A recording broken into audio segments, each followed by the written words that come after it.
E aí galera, tudo bem com vocês? Eu sou Francisco Porfírio, professor de filosofia, e hoje a gente vai falar sobre O Príncipe de Maquiavel, um dos livros mais importantes na história da teoria política e da filosofia política.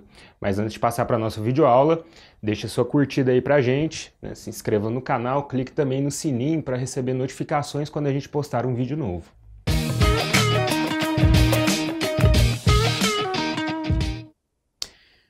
Pessoal, vamos falar então sobre O Príncipe de Maquiavel. Essa obra, O Príncipe, ela foi escrita ali no contexto do Renascimento. A gente tem o Renascimento dentro da Europa, que ele representa ali um marco, galera, na questão da volta, da retomada da cultura greco-romana, né, dos ideais estéticos, políticos, filosóficos do período clássico da Grécia, né, da Grécia e de Roma. Acontece que a gente tinha uma série de fatores acontecendo e isso se dava principalmente dentro das cidades italianas, tá? Então, Maquiavel, ele nasce nesse contexto, lembrando aqui que não existia ainda a formação do Estado Nacional italiano, tá? Então, Maquiavel ele estava dentro de uma cidade que era importante no meio político e no âmbito cultural do Renascimento também, que era Florença. Pessoal, Nicolau Maquiavel, ele foi um funcionário público de uma família, né, com mais de 300 anos de tradição dentro do funcionalismo público em vários regimes diferentes. Acontece que, primeiro, ele estava ali trabalhando para a República Florentina, tá? Uma república que perdurou em Florença até mais ou menos 1512. E depois, né, a gente vai ver aí algumas coisas que acontecem dentro da vida de Maquiavel. Ele vai trabalhar então para a monarquia dos Médici em Florença. Para vocês conferirem mais detalhes aí sobre a vida de Maquiavel, acessem a aula Nicolau Maquiavel, que a gente vai tratar um pouquinho mais da biografia desse autor. Mas pessoal, olha só, acontece que esse livro ele foi escrito em 1513, né?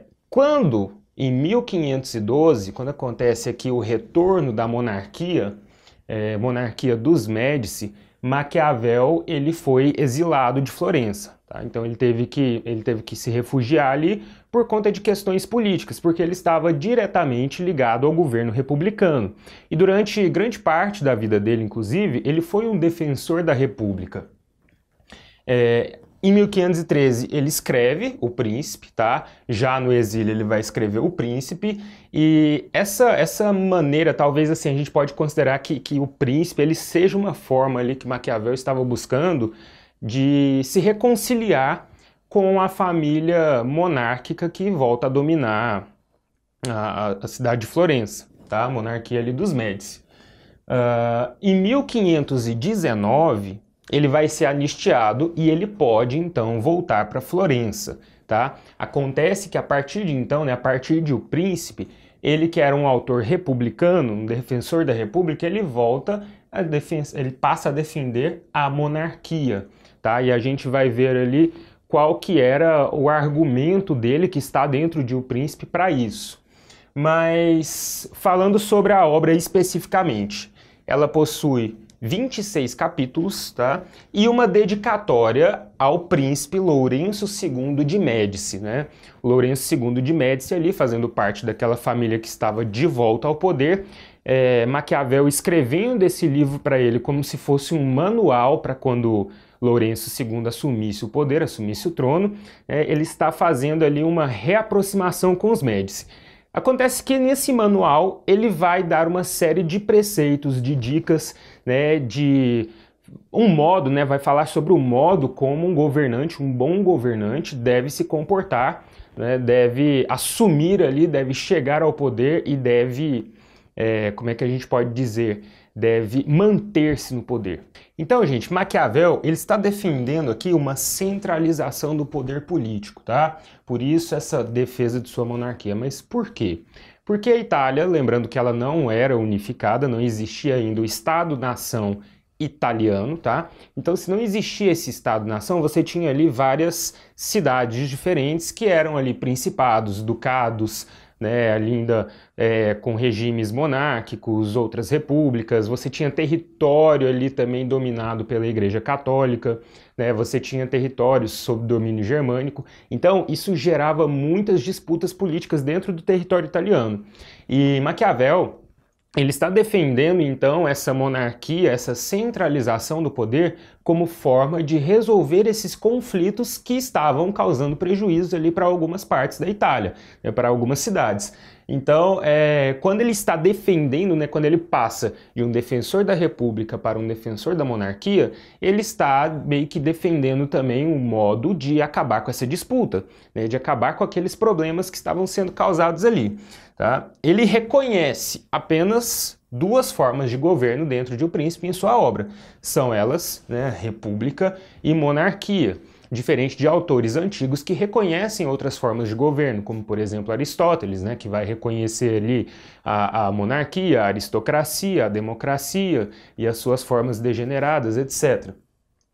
Então, no interior dessa obra, sua defesa se volta para essa monarquia. Olha só, ele vai dizer, né, ele vai aconselhar ali ao príncipe Lourenço, né, ou ao príncipe, ou a quem quer que seja, que quer chegar ao poder e que quer se manter no poder, ele vai aconselhar, olha, sempre que possível, né, ou se possível, manter o povo feliz, manter os seus governados felizes, tá? Porque isso faz com que o príncipe, o monarca, o rei, ele tenha um certo apreço popular, tá? Só que isso nem sempre é possível, tá? E ele vai dizer, algumas vezes é melhor ser temido do que ser amado, né, para o monarca, o governante. Então, algumas vezes o monarca precisa agir com dureza para manter o povo temeroso, né, para manter o povo ali sob a sua tutela, né, o povo que não ouse desafiar esse governo.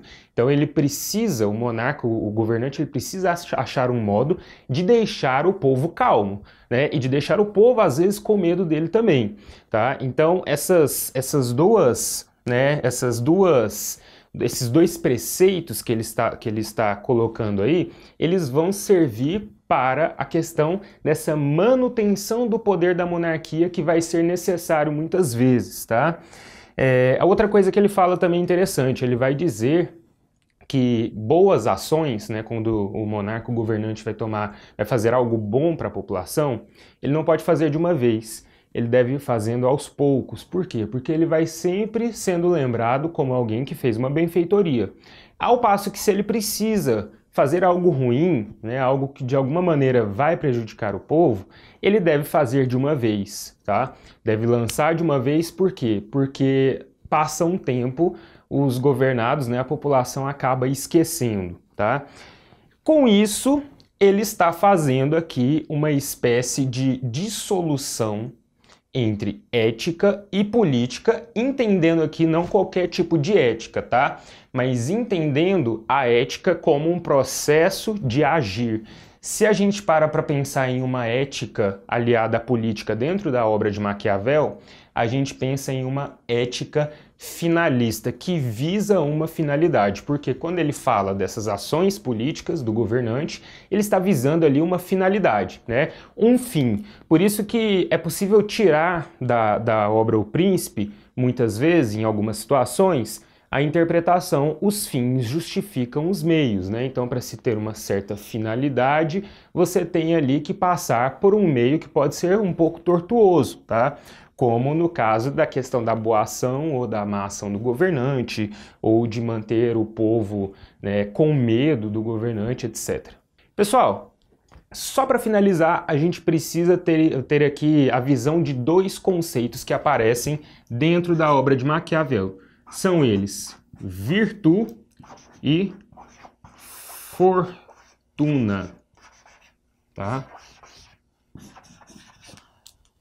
Vamos visualizar isso aqui. Virtude seria a capacidade de prover do governante, né, do príncipe, do monarca, a capacidade de ver, de antever aquilo que vai acontecer de ruim, né, e de prover algo bom, né, de ter uma certa habilidade de governar para transformar a situação ali no momento. Então, se ele vai passar por uma adversidade, ele precisa de virtude.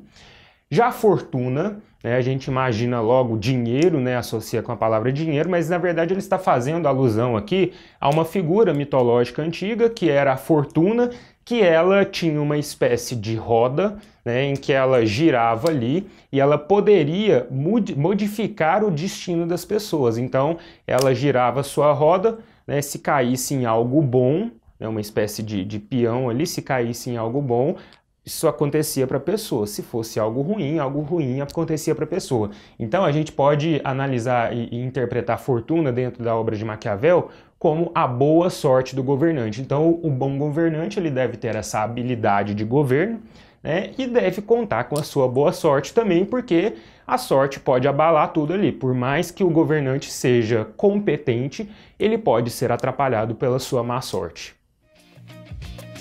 Então é isso, pessoal. Espero que vocês tenham gostado da nossa videoaula. Curta, compartilhe, se inscreva aí em nosso canal, siga-nos nas redes sociais e se tiver alguma dúvida, acessem os materiais que estão aqui na descrição do vídeo. Até a próxima!